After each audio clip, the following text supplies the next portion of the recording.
If you think that the Democratic Party can't sink any lower, think again. Now they are defending crime and criminals in Washington, D.C. and fighting against the initiative of President Trump to crack down on crime. Fox News Tonight Common Sense Department was very surprised to hear that longtime liberal journalist Chris Matthews criticized his own party, saying, quote, Democrats are once again defending the indefensible. Yes, the Democrats' indefensible list is long, but in this case, Matthews was asking, quote, who doesn't want criminals taken off the streets? And of course, the answer is Democrats. The very same Democrats who don't want criminal illegal immigrants taken out of the country. The same Democrats who started a movement a decade ago to protect females, then decided they would rather protect biological males who identify as females. The party is a walking, talking oxymoron. They have riots that are mostly peaceful. They support laws that don't target criminals. Heck, today CNN ran a segment saying it's hard to fight crime because police are unpopular.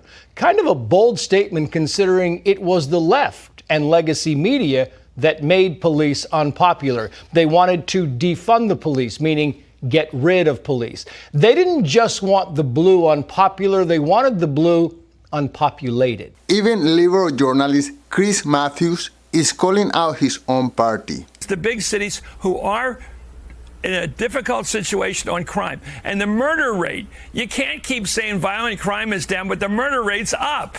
To the average person, the murder rate's about life and death. You don't brag about a rising murder rate. And the Democrats are, I agree with you, Mika, they're falling into the trap of defending what's indefensible. The high crime in Washington, D.C. is not a mystery. Democrats have always been soft on crime, letting dangerous offenders walk away with barely a slap on the wrist. Here is Biden's press secretary, Karine Jean-Pierre, explaining how they try to reduce penalties for murderers, armed robbers, and other violent criminals. I did talk to the team, and we have a couple of things that I just want to lay out for all of you and on what the D.C. bill does. It reduces maximum penalties for offenses like murders and other homicides, armed home invasion burglaries, armed carjackings, as I mentioned, armed robberies, unlawful gun possession, and some sexual assault offenses. And if they continue being soft on crime, they will continue losing elections.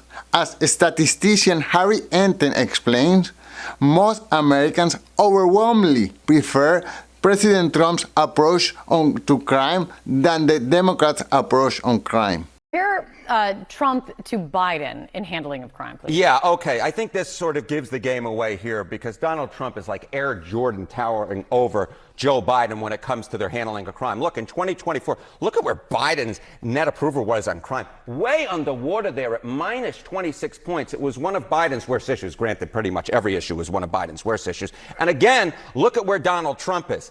Way, way, way above Joe Biden. What is that? That's 27 points. So Americans vastly prefer Donald Trump's approach to crime than they did to Joe Biden's. And again, I think it gets back to the point that Americans are far more hawkish on crime than a lot of Democrats want to admit. So the Democrats' worst nightmares right now is to see Donald Trump succeeding in reducing crime in Washington, D.C. That will show just how incompetent they are in the fight against crime, and that will be an embarrassment. But what if Trump's D.C. crackdown on crime works? He could take this blueprint to L.A., New York City, Chicago, and Baltimore. That's a sea change. What if it works?